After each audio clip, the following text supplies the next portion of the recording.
quem o Luffy sentiu? Quem está por trás do corpo da Bonnie? O que realmente aconteceu durante esse período em que a gente esteve fora de Egghead? O capítulo 1090 chega para apresentar um pouquinho mais do Almirante Kizaru, assim como um pouco da personalidade do Gorosei Saturno e também o grande incidente da ilha de Egghead, onde os Chapéus de Palha vão encarar a maior frota de um Buster Call na história. O capítulo também conta com alguns segredos que estavam na ilha há um tempo, sendo mostrados de forma bem rasa e que não conta tudo o que aconteceu na ilha enquanto estivemos fora. Nesse capítulo, a gente também vai falar um pouco do que o Luffy sentiu no final dele, ao dizer que um homem muito forte, uma pessoa muito forte, chegou nessa ilha. Quem realmente é essa pessoa? Será Kizaru? Será o Gorosei? Será outra pessoa?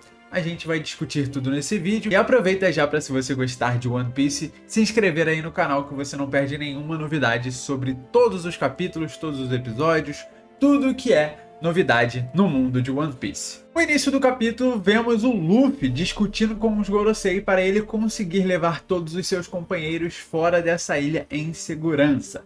Alô, meu nome é Monkey D. Luffy e eu sou o homem que se tornará o rei dos piratas. A gente sentiu saudade de ouvir isso depois de tanto tempo sem. Luffy então basicamente utiliza tudo que ele tem para mostrar ao Gorosei como ele vai fugir dessa ilha. E assim ele discute sobre o que eles têm, como eles vão fazer e o que a marinha precisa fazer para que York, que é prioridade máxima para o governo mundial, continue viva. E a gente até vê a reação de alguns marinheiros mostrando como o mundo é distorcido. Eles falam que esses são os malditos Vis, né? Uma palavra até incomum de ser utilizada, a personificação do mal, como dizem. Ou seja, tudo é narrativa, tudo é como as pessoas querem passar a informação.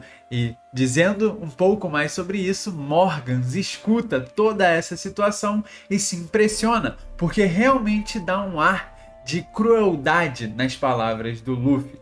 Afinal, se vocês se importam com a vida dela, vocês têm que acatar as minhas vontades. E obviamente a marinha não vai fazer isso. Num descuido, Luffy, inocente como sempre foi, fala um pouco demais e quase fala a verdade sobre os Chapéus de Palha, quem está ferido e quem não está. Isso seria de muita importância para a marinha, para que eles consigam modificar os alvos com a maior prioridade, mas que no fundo não acaba indo tão longe. Muito por conta de que o Rob Lucci vai trair todo mundo. Como sempre, ele é apenas um homem-ferramenta, trabalha para os outros e não ganha de ninguém. E aí a gente descobre as 3 coisas necessárias para o governo mundial que tem que ser protegido a todo custo. Primeiro, a segurança da York, a única capaz de produzir a Mother Flame. Obviamente, né, capaz na questão de querer passar isso para o governo mundial e não de alguém que quer simplesmente construir ou produzir esse combustível, né, que aparentemente tem alguma coisa a ver com fusão nuclear, é uma mistura desse tipo, mas a gente ainda não tem 100% de certeza como ela realmente funciona e como ela realmente é. Isso obviamente vai ser mostrado mais para frente, porque se foi mostrado agora, no futuro também vai ser utilizado. E eu tenho uma hipótese para isso, mas eu vou deixar quieto por enquanto. Vamos continuando com o capítulo. Segundo seria a Punk Records, que é a memória e todo o cérebro de Vegapunk para manter toda a sua inteligência ali. E o terceiro, a Power Plant necessária para produzir a Mother Flame. Ou seja, tudo gira na questão dessa arma, e caso não seja necessário salvar ela, a ilha com certeza seria completamente destruída. Ou seja, a marinha entra com uma dificuldade em lidar com uma situação que não pode ser simplesmente levada 100% na força bruta. Também precisa de um plano, uma estratégia para que tudo que eles querem saia da maneira correta e não pode ser arriscado que vá de uma maneira destruir todos esses componentes importantes. É isso que ele fala. Humanos não são diferentes de insetos. O Saturno mostra um pouco da sua personalidade e de quem realmente tem uma persona cruel e impiedosa. Ele não se importa com Rob Lute, ele não se importa com os membros da Cypher Pool, tudo que ele se importa são o que não pode ser clonado, que não pode ser reproduzido da melhor maneira. Ou seja, o Vegapunk, todas as suas memórias e tudo que ele construiu até hoje. Ou mesmo se humanos forem perdidos, eles se reproduzirão novamente. É a fala do Gorosei. E então essa questão toda é trabalhada nesse capítulo, a maneira como a York é realmente odiada por todos ali, por ocasionarem nessa situação extremamente indecente, extremamente delicada. A gente vê depois Rob Lute traindo a todos, falando um pouco mais da situação de saúde e do estado de todos que estão ali em conjunto. De um lado, a gente vê marinheiros achando que os cruéis são os chapéus de palha. Estes que estão salvando os membros da Cypher Pool, que eram claramente dispensáveis pelo Gorosei Saturno. É um grande ciclo que a gente vive, onde os cruéis, na verdade, eles estão ali escondidos por uma cortina de fumaça, onde a gente vê que eles sempre tentam mostrar que os errados são os outros. Isso que o governo mundial vem fazendo desde o início de sua história. Após isso, a gente vê os Seraphim resmungando um pouco e entendendo toda a situação sobre como eles foram presos. A gente não tem 100% de certeza de como aconteceu, a gente apenas vê eles falando como eles nos ousam prender aqui dentro. E a Seraphim da Hancock um pouco indignada, dizendo que não importa nenhum deles, eles não vão ser destruídos, né, os membros da Cypher Pool, porque isso não foi ordem de ninguém. O Vegapunk fala um pouco sobre as bolhas em que eles estão sendo presos de certa forma e explica um pouco dessa criação que foi usada nos pacifistas MK3. E isso provavelmente vai voltar em algum outro momento, já que é uma tecnologia apresentada e tudo que o Oda apresenta agora ele vai utilizar no futuro. Nesse momento a gente vê a Seraphim da Hancock tendo um pouco de sentimento pelo Luffy e um pouco corada com a situação que ele pôs ela, porque ela, querendo ou não, carrega alguns dos genes da Hancock, e isso, obviamente, por conta do fator linhagem, fez ela ter algum sentimento pelo Luffy. Claro, tem aquela questão que todo mundo vai estranhar, que todo mundo vai achar errado, porque, teoricamente, né, é uma aparência de criança, e isso é um tópico muito delicado em qualquer anime, mas lembrando, né, que todos os Seraphim, eles possuem essas características, mas a Hancock, ela não apaixona os outros, né, ela apenas deixa eles como sentimentos positivos em relação a ela, como achando ela fofa, achando, tipo, ela engraçada, e aí isso faz eles ficarem petrificados, né? Mas é essa questão da fofura, não é igual a outra Hancock, né? O Oda explicou isso em um SBS. A gente vê o Vegapunk anotando isso porque é a questão do fator linhagem sendo carregado por conta dos seus genes, que são de total impacto na criação dos Seraphim. E aí o plano para fugir da ilha começa a ser montado. Eles vão abrir uma parte da Frontier Dome e vão utilizar não só o Vega Force 01, que foi mostrado no início da ilha, sendo controlado por Lilith, mas também o Coup de Burst do Sunny para sair voando a quilômetros de distância de todos esses navios e fugir em segurança. No mais, isso era o plano principal. Obviamente, não vai dar certo. A única questão aqui que a gente pode notar é que o Log Pose está indo para um lugar bastante interessante, que é Elbaf. Mas a gente discute sobre esse destino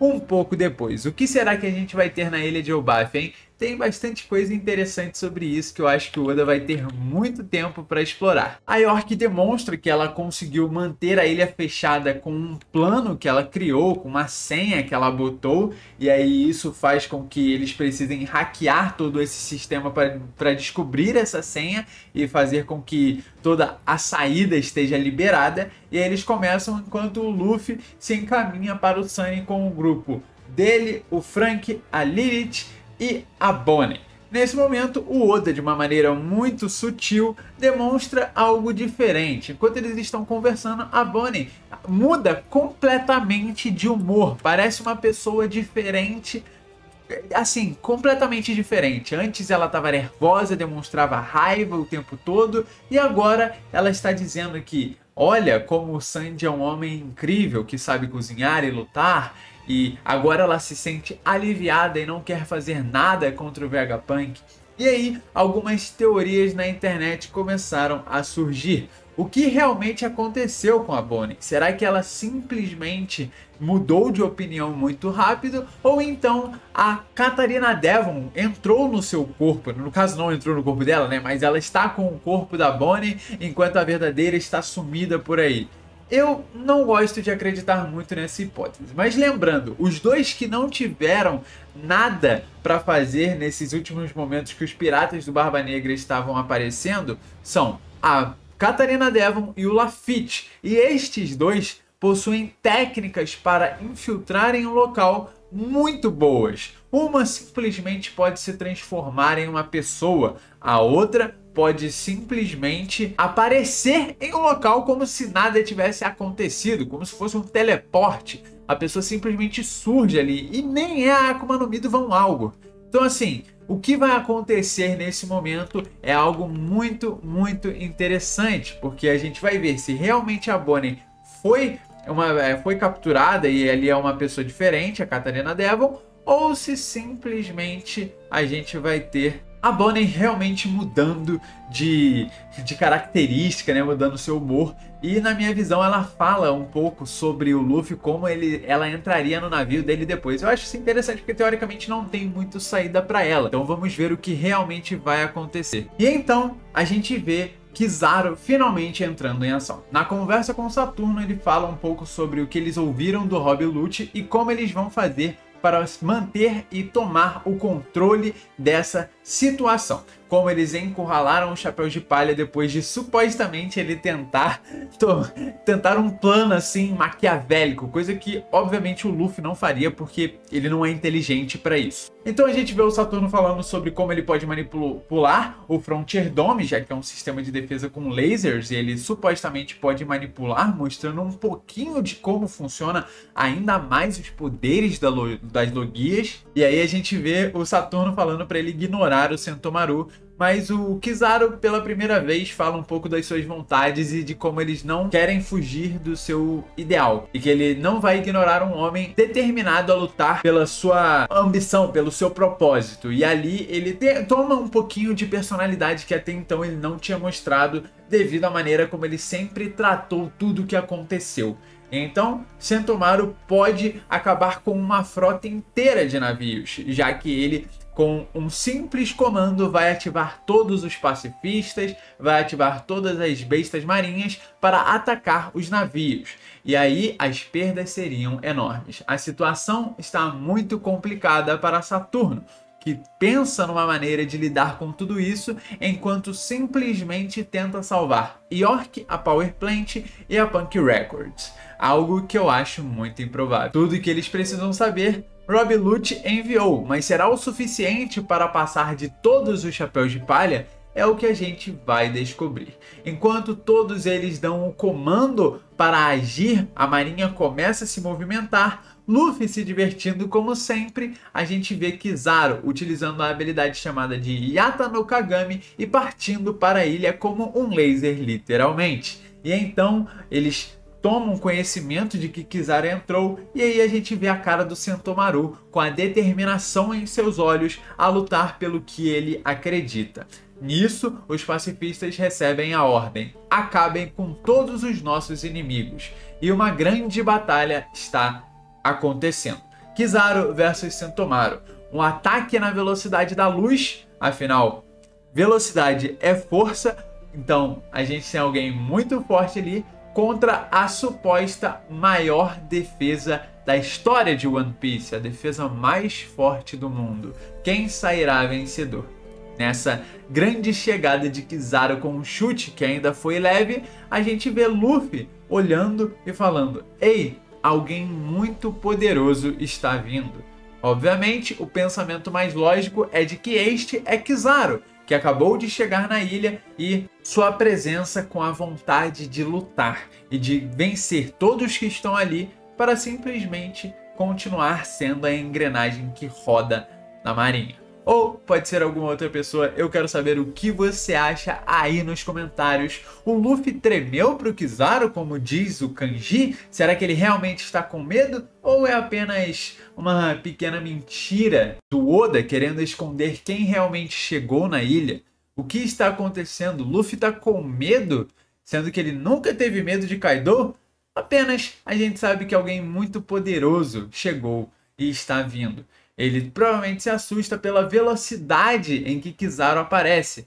Quando o Green Bull estava vindo na velocidade de um inseto, literalmente, ele não teve medo nenhum, principalmente sabendo que Momonosuke e os outros iriam se revirar para defender o país de Wano. Eu vou ficando por aqui. Se você gostar, deixa o like, seu comentário, se inscreve aí no canal para não perder nenhuma novidade sobre One Piece. Um abraço. Fui!